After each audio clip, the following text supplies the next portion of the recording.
people, welcome back. Kasi sida tholi base pari KEITHEL gi mogi Instagram gi page ne bako aduga mogi Instagram page se sangaga kogi apa mogi traditional kogi inat ki weba ama style le west coast dagi lengyan dagi faizom aduga kurta ko si keno si set of the kishuyamna expensive oi damne dum reasonable dum oi bane aduga hojik se 10% off so le hori bane adu sumyam kana bolobi hojik se luhong bagi season banthai ro pamatam nina adugi me puna kudong chaba si lomina si keno je mogi insta gi keno ma'am je sida so changa zum yeng biro ma'am gi moi insta gi account sida adu mogi insta gi su description da link hapcharang ma'am khwai nu ngana bagi damak da makoi contact numbers ada su hotum hapcharang ge aduga pop biro ma'am dina offer line guys da kudong chaba si ma'am puna lomina si lohong si season la abani na khali mai pa me da lor sa khatra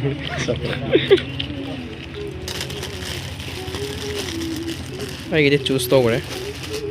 See I give it a drop. I see like that. PARI KEITHEL.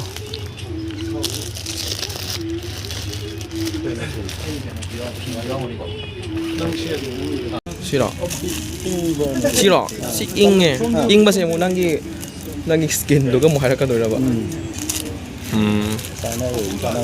Tana rồi, to nó được. Ai xí jam phải nó không xí rồi. Xí rồi. Như jam lại. Xí pam đấy nó như.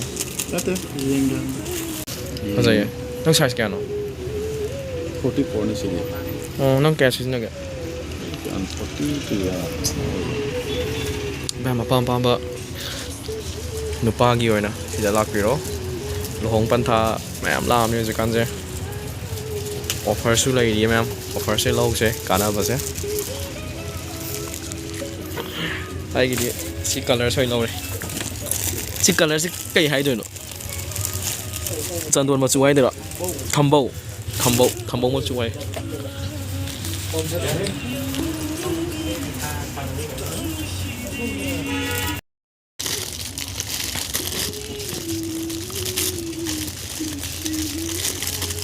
thế chị sẽ nung còn lấy này có bò đó chị sẽ phần chị cây mà chú ai thì nó bật cái nôm hai bên này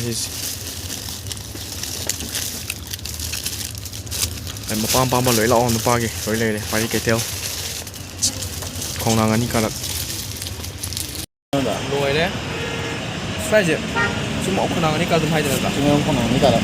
rồi đấy số pam bấm lâu đấy Near assembly. Bukuri eso.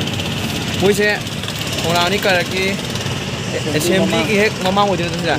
Sida ne. Ado mayam na luhong pantha sila en pak tagi ne do. La le pen moise ki to 10% off ha tra. Lumai da ri ha. Sina Sonia Beauty Salon and Spa ki ek thang na le ram. Tu sila ne. Spa ji ko. Sila le. PARI KEITHEL